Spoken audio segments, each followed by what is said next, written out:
नमस्कार साथीहरु, सबैजनालाई स्वागत छ फेरि पनि। सो आज म तपाईहरुलाई चाहिँ सिकाउन गइरहेको छु हामीले चाहिँ खल्ती वालेटबाट कसरी गुगल एडमा चाहिँ टपअप गर्ने भनेर, क्रेडिट टपअप गर्ने भनेर। सो भिडियोलाई लास्टसम्म हेरिदिनु होला। भिडियोलाई चाहिँ लाइक गर्नु भएको छैन लाइक गरिदिनु होला, च्यानललाई सब्स्क्राइब गरिदिनु होला।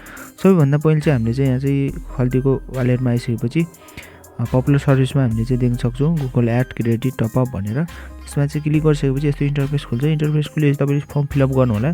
तपाईले कति अमाउन्ट चाहिँ अब टपअप गर्न चाहनुहुन्छ त्यसलाई सिलेक्ट गर्नु होला। यहाँ चाहिँ मैले चाहिँ $10 सिलेक्ट गर्छु।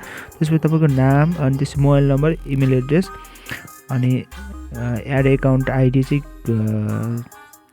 फिलअप गरिसकेपछि तपाईले नेक्स्टमा क्लिक गर्नु होला। नेक्स्टमा क्लिक गर्दाखेरि $10 को तपाईले 1978.57 पैसा तिर्नुपर्ने हुन्छ। त्यसैगरी तपाईले चाहिँ यहाँ टिडीएस भनेर चाहिँ 17.65% र डिजिटल ट्याक्स गरेर 2% अनि 13% भ्याट गरेर चाहिँ तपाईले सबै कुरा चाहिँ तिर्नुपर्ने हुन्छ। त्यो भएर कारणले धेरै कस्टली एकदमै महँगो पर्न जान्छ। त्यसैले म चाहिँ रिकमेन्ड गर्न चाहन्छु तपाईले चाहिँ आई कार्ड, नबिल ब्याङ्कको आई कार्ड युज गर्न सजेसन गर्छु म चाहिँ। सो यहाँ देख्न सक्नुहुन्छ नम्बर, यो नम्बरमा कल गर्नु होला। तपाईले चाहिँ यहाँ चाहिँ पोस्ट सबमिट गरिसकेपछि तपाईले चाहिँ टपअप जसरी मोबाइलमा टपअप गर्नुहुन्छ त्यही प्रक्रिया हुन्छ। त्यो गरिसकेपछि तपाईले यहाँ नम्बर देख्नुहुन्छ माथि, त्यो नम्बरमा कल गरिसकेपछि तपाईले यस्तो खालको मेल आउँछ। यो मेल आएपछि तपाईले यहाँ चाहिँ तपाईले देख्नुहुन्छ रिक्वेस्ट चाहिँ एक्सेप्ट गर्नुपर्ने हुन्छ। किनभने चाहिँ त्यो गरिसकेपछि हामीले चाहिँ एक्सेस पाउँछौँ अनि त्यसपछि हामीलाई चाहिँ हाम्रो गुगल एड्समा चाहिँ क्रेडिट टपअप हुन्छ। एक्सेप्ट रिक्वेस्ट हैन, त्यसमा क्लिक गरिसकेपछि हामीले चाहिँ अब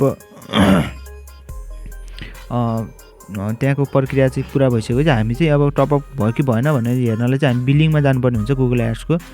अनि त्यहाँ समरी देख्न सक्नुहुन्छ। समरीमा चाहिँ अब एकाउन्ट बजेट भनेको छ त्यहाँ हैन। अब चाहिँ बजेट नेम भनेको छ हैन, टिडी खल्ती भनेर चाहिँ आज $10 भनेको छ हैन। अनि त्यसपछि मैले देख्न सक्नुहुन्छ $10 चाहिँ आइसकेको छ मेरो। अनि तपाईले पनि यसरी चाहिँ टपअप गर्न सक्नुहुन्छ। अनि त्यसरी चाहिँ क्याम्पेन रन गर्न सक्नुहुन्छ। रन गरेर चाहिँ तपाईले आफ्नो भिडियोलाई बुस्ट गर्न सक्नुहुन्छ। तर चाहिँ फर्स्ट टाइम गर्दा तपाईले चाहिँ यहाँ धेरै माथि पपअपहरु नोटिफिकेसन आएको हुन्छ। त्यहाँ चाहिँ तपाईले चाहिँ आफ्नो एकाउन्टमा चाहिँ फर्स्ट टाइम गर्दै एकाउन्ट खोलिराख्नु भएको छ भने त्यहाँ चाहिँ तपाईले 2 स्टेप भेरिफिकेसन अनि त्यसपछि चाहिँ त्यहाँ धेरै कुराहरु हुन्छ। अरु डोमेन भनेको चाहिँ gmail.com त्यो पनि सेट गर्नुपर्ने हुन्छ र अर्को एडमिन पनि बनाउनुपर्ने हुन्छ। 4वटा अप्सन हुन्छ। त्यो 4वटा सेक्युरिटी अप्सनलाई चाहिँ तपाईले कम्प्लिट गरिसकेपछि तपाईले क्याम्पेन रन गर्न सक्नुहुन्छ। तपाईको क्याम्पेन रन हुन्छ हैन। सो यसमा चाहिँ क्याम्पेन बनाइसकेपछि हाम्रो चाहिँ लगभग 24 घण्टा जति लाग्छ रन हुनलाई हैन। किनभने चाहिँ फेसबुक र अरुमा चाहिँ बुस्ट गर्नलाई चाहिँ उति बेरै इन्स्ट्यान्ट बुस्ट हुन सुरु भइहाल्छ। यसमा चाहिँ गुगल एड्सको टिमले चाहिँ रिभ्यू गरेर बिस्तारै 24 घण्टा जति लाग्छ। सो आजलाई यति नै। पक्कै पनि साथीहरु सबैजनाले चाहिँ थाहा पाइसक्नु होला अब कसरी गर्ने भन्ने कुरा। सो फेरि हामी अर्को नेक्स्ट भिडियोमा भेट्ने छौँ। आजलाई यति नै।